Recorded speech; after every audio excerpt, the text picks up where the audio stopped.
Of course, the Sixties Scoop was very dramatic to many of our families. We lost hundreds upon hundreds of our children.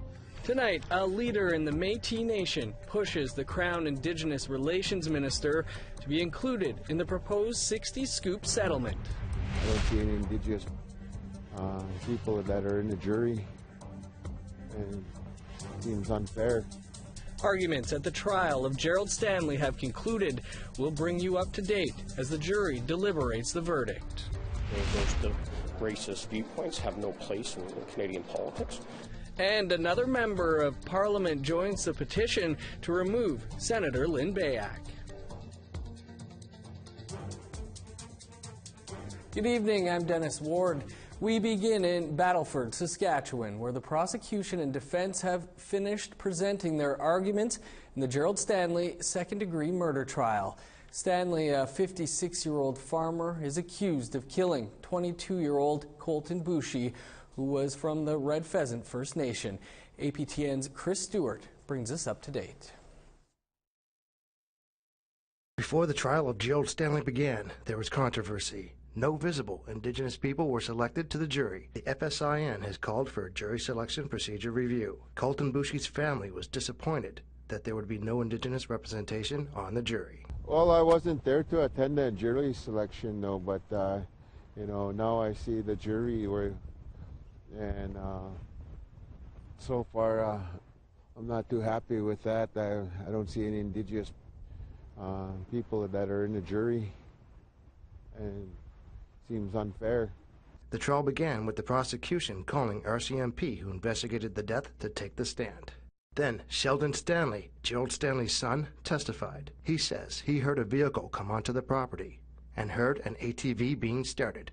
He ran to the car and hit the windshield of the vehicle with a hammer, shattering the glass, while his father kicked the taillight. He said he had run into the house to grab his truck keys when he heard 3 shots. Then 3 of the car occupants each testified. Cassidy Cross said he was driving when they arrived at the Stanley farm. Cross and Eric Meachance each testified the other tried to start a quad on the farm. The defense showed that Cross had changed his story from earlier statements. Cross told police he was not drinking and did not attempt to steal a car at another farm before they went to Stanley's property. He admitted at the trial he was drinking and did attempt to steal a car. Belinda Jackson, who was also in the car with Boushie, told the court that Gerald Stanley shot Boushie. In her early statements, she said it could have been Gerald Stanley's wife. The defense suggested the gun that killed Boushie may have been a hangfire, which is when a gun delays firing after the trigger is pulled. This week, the defense argued that Colton Boushie's death wasn't a murder case at all, but a case of what can go wrong in a home invasion. The last witness to take the stand was Gerald Stanley. He says he fired 2 warning shots and believed there were only 2 rounds in the handgun. He told the court he tried to reach inside the car to turn it off, the gun in his right hand. The gun went off. Stanley says he did not pull the trigger. The jury convenes on Thursday morning. They have to decide the fate of Gerald Stanley.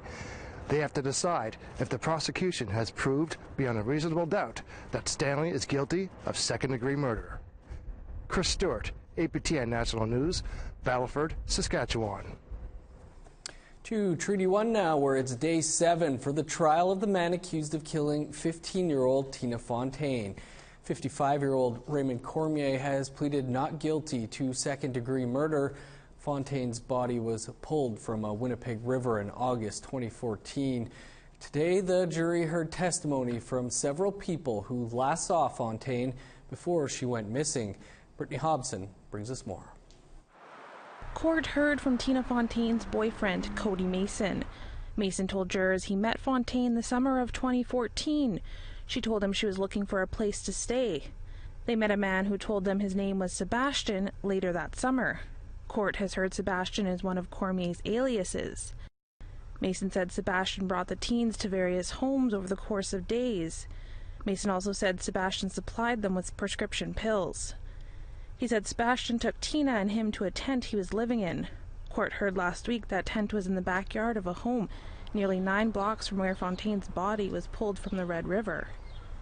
Mason last saw Fontaine on August 6, 2014. Court also heard from 2 former officers who came in contact with Fontaine on the same day she was last seen alive. Brock Jansen and Craig Houle both said they saw Fontaine on August 8, 2014. Around 5 a.m., they were patrolling an area known for the sex and drug trade when they pulled over a truck. Jansen told the court Fontaine was in the passenger seat. She provided 2 false names before giving him her real name. The officers determined she was in no harm and let her walk to a nearby hotel where she told them she was staying.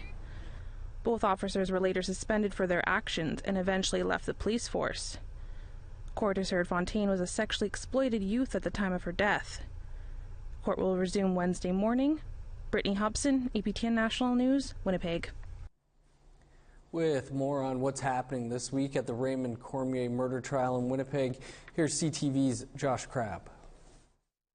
Winnipeg Police Service Constable Garrett Corrett testified he was asked by the homicide unit to examine this blue Ford F-150 for fingerprints in September 2014. He told court detectives advised him the truck had been reported stolen and that investigators believed Tina Fontaine had been in the vehicle.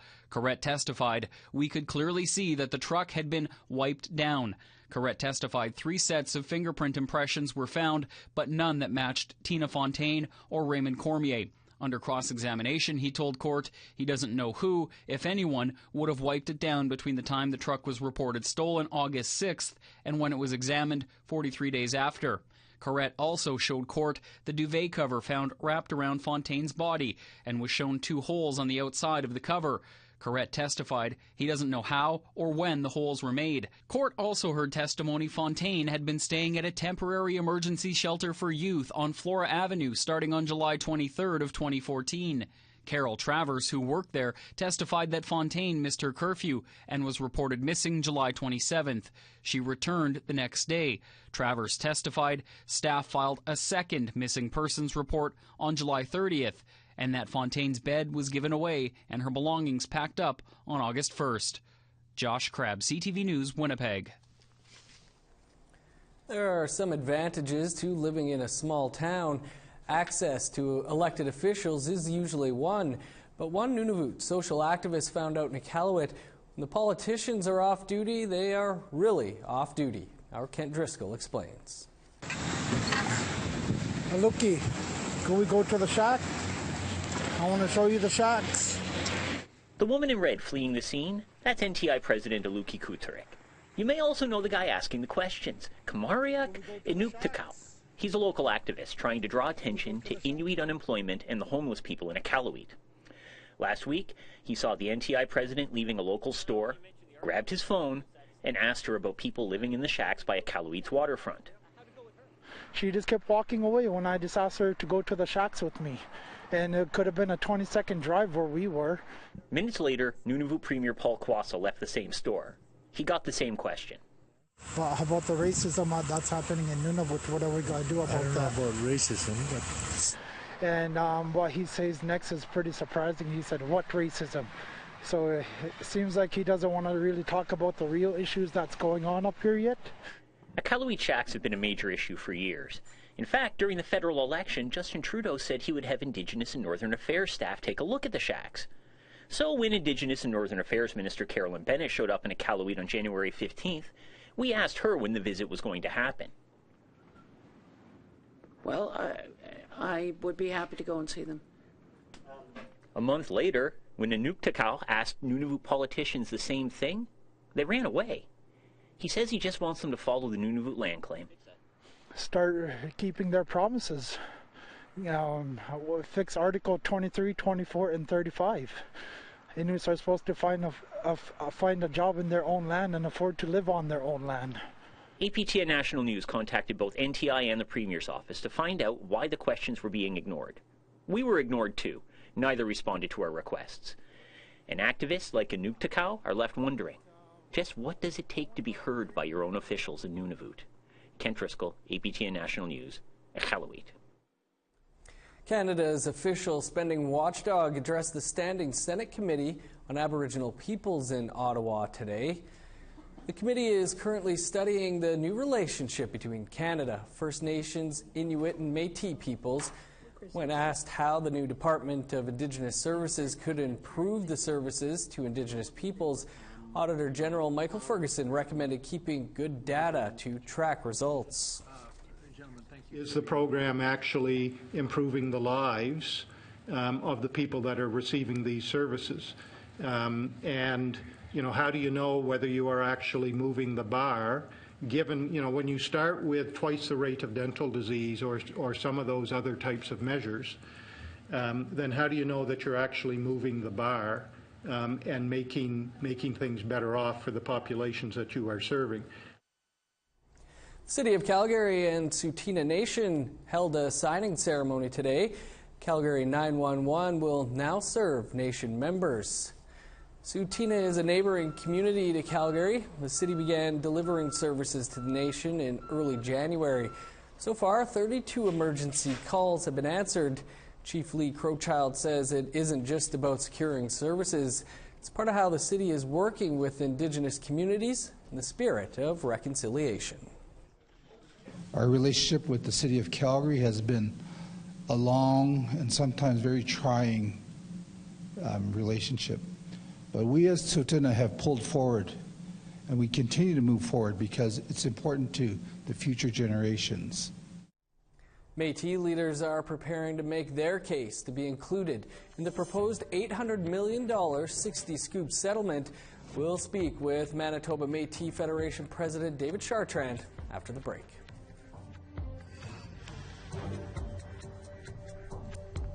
Here's a look at Wednesday's weather forecast starting on the East Coast. 0 in St. John's, -1 and snow on the way for Halifax. Sunny and 24 below in Nain and Kuchouak. Snow in Inukjuak. A sun cloud mix and -15 in Sept-Îles. Snow and 8 below in Montreal. -6 in Sarnia, Toronto and Peterborough. -18 in Sioux Lookout. Sunny and -12 for Thunder Bay. Chilly day in Churchill, sun's out but -31. Snow on the way for Barons River and -18. Sunny and -16 in Winnipeg. Similar temperatures in parts of Saskatchewan, -17 in Estevan, -15 in Regina, -22 in Stony Rapids, -23 under the sun in Uranium City.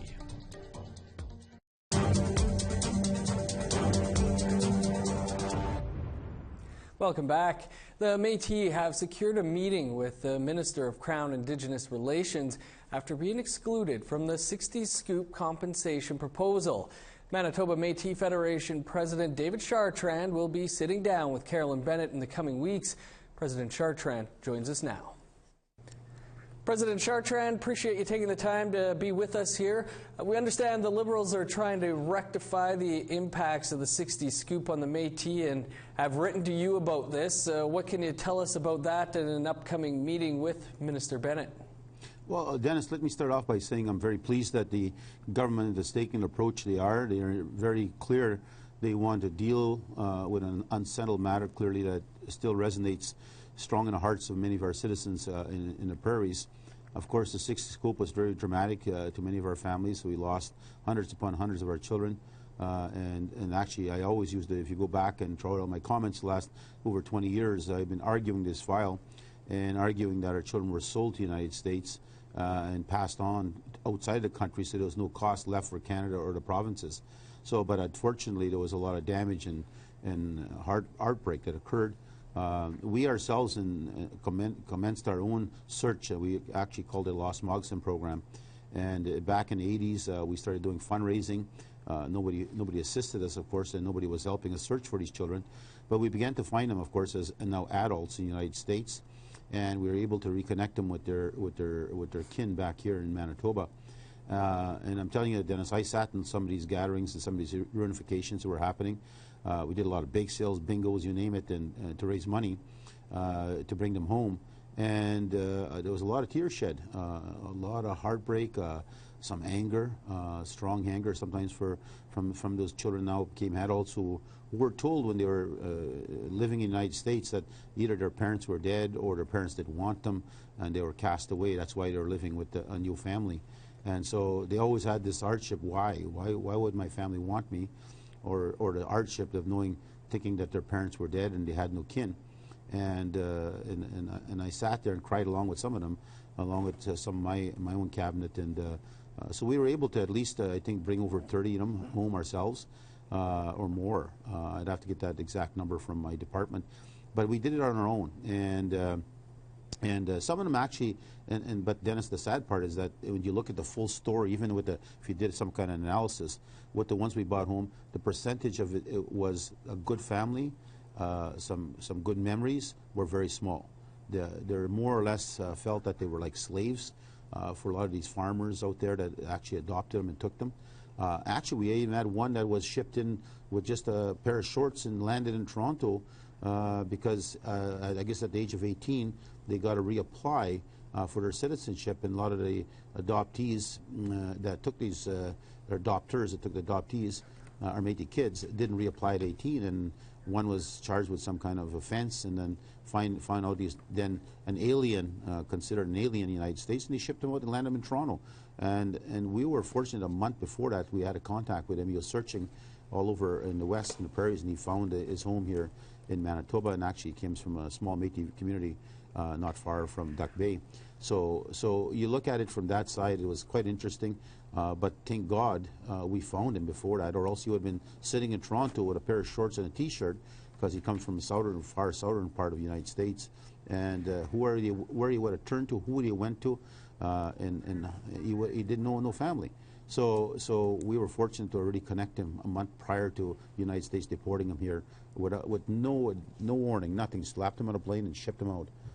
President Trent, sorry, we're running short on time. We're just wondering, we've heard from a few Métis Scoop survivors that feel the grassroots are not being consulted by the MMF. How would you respond to some of those concerns? Well, you'll never please 100% of anything. But if people are saying I'm not consulting with them, that'd be strange, because we consult with anybody and everybody through we have a very powerful communication strategy campaign at the Federation. And again, some people may want to individually pursue matters and believe they'll do better on their own. But from a collective standpoint, I think it's very clear the Métis government is advancing on this. Some of the things I'm concerned about, Dennis, is that a lot of lawyers have signed up so many of our citizens, and not one is filed in the courts of Manitoba. But at the end of the day, if there's any settlement, I guarantee you they'll be looking at a very certain percentage that they want to be championed off to their paychecks to the lawyers. I have concerns on that. The Métis government will not charge a dime. Our job is to fight for our people and get what we believe is owing to them. And at the end of the day, I'm concerned that lawyers are going to try to make money on this. And so if people are complaining, I'd love to know the names, Dennis, because I don't know of anybody. And you know me, I travel everywhere in this province. So from my perspective, the people have given me the mandate to move on this file, and I'm moving on it not only for Manitoba, but the Métis Nation of Canada. President Chartrand, we'll have to leave it there, but thanks for taking the time to be with us here today. No, thank you very much, Dennis. And we'll be putting the exclusion of the Métis and non-status in focus tomorrow. You can tune in live at 2 p.m. Central for that conversation. The Supreme Court of Canada has ruled a First Nation of British Columbia can seek compensation for land theft that occurred as far back as the gold rush in the 19th century. The Williams Lake Indian Band filed their initial claim back in 1993. But after over 2 decades of court rejections and appeals, they took their fight to Canada's highest court. Last week, the Supreme Court ruled that the pre-Confederation colony of British Columbia failed to protect the band's ancestral village lands from settlers. The chief of the Williams Lake Indian Band says the decision could open the door for other communities seeking compensation. This is a precedent-setting case for all First Nations. It is huge. And I think all Canadians should be applauding this decision, because it's justifying a terrible wrong against First Nations people. Indigenous people have finally been acknowledged. And I think it will help us with a goal towards reconciliation. The calls for controversial Senator Lynn Beyak to resign continue. We'll fill you in on who the latest is to ask Beyak to step aside after the break.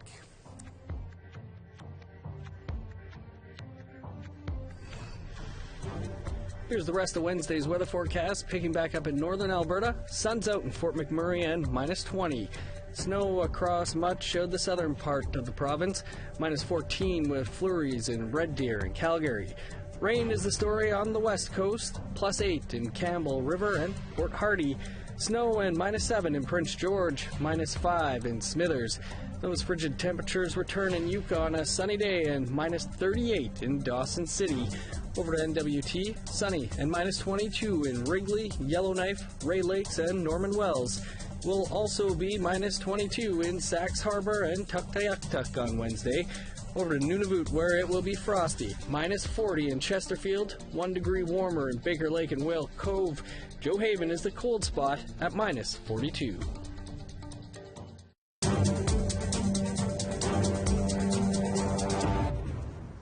Welcome back. Conservative MP James Bezan is supporting another parliamentary petition asking for Senator Lynn Beyak's resignation. It joins one NDP MP Charlie Angus supported last October. Beyak came under fire for hosting racist posts about residential schools on her personal website. There have been many calls on her to resign. Bezan already has the 500 signatures needed to present the petition before Parliament. He's doing it on behalf of a Gimli, Manitoba resident and doesn't view it as a Conservative MP asking another Conservative to resign. Remember that Andrew Scheer has already taken the move of having her removed from our caucus because of her postings that contained very intolerant comments. I support that 100%. That type of philosophies and those racist viewpoints have no place in Canadian politics. And that is your APTN National News for this Tuesday. Don't forget to join us tomorrow at 2 p.m. Central Time when we put the Métis Sixties Scoop in focus. Our guests include Robert Duchette, who recently announced his plans to sue the federal and Saskatchewan governments. And if it's laughs you're after, and who isn't, then stick around. An all-new episode of The Laughing Drum with Tim Fontaine is up next. I'm Dennis Ward. Have a great night. We'll see you back here tomorrow.